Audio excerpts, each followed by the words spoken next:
ကျွန်တော်ကစစ်သားဗျကျွန်တော်စစ်သားဆိုတော့ကျွန်တော်ကခြေလင်တက်မှနေရစစ်စင်ရင်တွေတော့ရတာပေါ့ဗျာ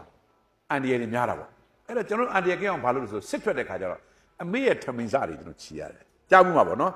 အမေထမိန်စားတွေကိုလက်မကြည့်ပြီးတော့စစ်စင်ရင်သွားရတယ်ဒါကျွန်တော်တို့ယုံကြည်မှုအမေကအတူကပ်ပါလာတယ်ဟုတ်လားအမေထမိန်စားကိုလက်မကြည့်တိုင်းကျွန်တော်အကာအကွယ်ရတယ်အန်ဒီရတွေကင်းတယ်လို့အဲ့ဒီလိုကျွန်တော်တို့ယုံကြည်ခဲ့တယ်နော်အဲ့တော့အမေရဲ့ခန်းကဏ္ဍတို့နိုင်ငံမှာအရေးကြီးတယ်တော့မိခင်တယောက်ဆိုတာကကျွန်တော်မြန်မာလူ့ဖွဲ့ကြီးမှာအင်မတန်မွန်မြတ်တာမွန်မြတ်တယ်မှာပါတယ်နော်ဟုတ်တယ်မလားအမေဆိုတာလည်းအမျိုးသမီးပဲလေအမျိုးသမီးပဲနော်အဲ့ဒါမှရှိတယ်ကျွန်တော်ဒီအမျိုးသမီးတို့နဲ့တွေ့ရတဲ့ရွေချက်က၃ချက်ရှိတယ်နော်နံပါတ်၁ကကျွန်တော်တို့မြန်မာနိုင်ငံမှာအမျိုးသမီးဥယျာဉ်ပိုများတယ်ဥယျာဉ်ထက်ဝက်ကျော်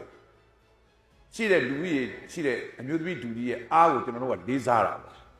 နော်ဒါဟာနော်ကျွန်တော်နိုင်ငံအတွက်ပဲဖြစ်ဖြစ်အဖွဲ့အစည်းအတွက်ပဲဖြစ်ဖြစ်အင်မတန်ကြီးမားတဲ့အင်အားစုတစ်ခုဖြစ်တော့ဒီအင်အားစုကိုကျွန်တော်တို့ကမေ့ထားလို့မရဘူးဒုတိယချက်ကကျွန်တော်တို့မြန်မာစကားပေါ်မှာရှိတယ်လေကျွန်တော်အများအားပြောတယ်သမီးမိန်းကလေးဆိုရင်ထီးလို့ပြောကြတယ်ဟုတ်တယ်ကျွန်တော်ပြောဦးတယ်နော်ထီးတွေကိုကျွန်တော်တို့ကလေးစားလို့ခေါ်တွေ့တာနော်မီးဖြစ်သွားရင်မကောင်းဘူးပေါ့ဟုတ်တယ်မလားမီးဖြစ်သွားရင်ကိုယ့်ကိုယ်လည်းပူတယ်ကြံတဲ့လူကိုလည်းပူလောင်စေတယ်အဲ့တော့ထီးဖြစ်နေတဲ့အမျိုးသမီးတူတွေဖြစ်စေဖို့ရွေကြဲလည်းရှိတယ်နောက်တတိယချက်ကကိုကျွန်တော်တို့ဒီလိုပါကျွန်တော်ရွာတွေဆင်းတာပေါ့ရွာတွေဆင်းတော့ကျွန်တော်ကိုစီးဘူးတယောက်ကကတ်ပြောတယ်အဘရေးတဲ့ကျွန်တော်တို့ဇေယျတီးလေးမှာအမျိုးသမီးတွေကဥဆောင်နေတာတဲ့ကျွန်တော်ဟုတ်လားမဟုတ်လားမသိဘူးပေါ့နော်ဘယ်တော့ဖြစ်ကြည့်လိုက်ရင်အမျိုးသမီးတွေကပဲများတယ်တဲ့သူတို့ဥဆောင်သူတို့ပြီးရင်ပြီးတယ်တဲ့အဲ့တော့ခင်ဗျားတို့ရဲ့အခန်းကဏ္ဍကိုလေးစားလို့ကျွန်တော်တို့ကခေါ်တွေ့တာလည်းရှိအဓိကကြားတဲ့လူတွေကိုကျွန်တော်ခေါ်တွေ့တဲ့သဘောဖြစ်ပါတယ်ဒါခေါ်တွေ့ရခြင်းအကြောင်းရင်းပေါ့နောက်ကျင်းတဲ့ဒေသဖျားဦးဒေသတွေမှာအမျိုးသမီးကဏ္ဍဖွံ့ဖြိုးတိုးတက်ရေးအတွက်ဘာလုပ်ချင်ကြလဲ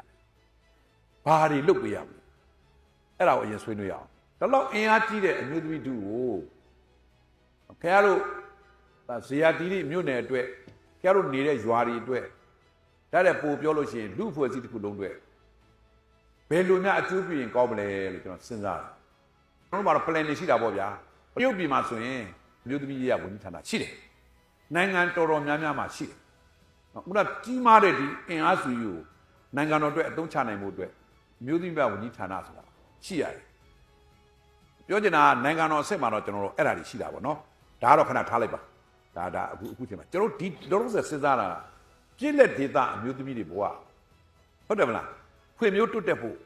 ဘာလုပ်ရင်ကောင်းမလဲခင်ဗျားတို့ဘာတွေလိုးနေတယ်လဲဘာတွေဖြစ်စေခြင်းလဲ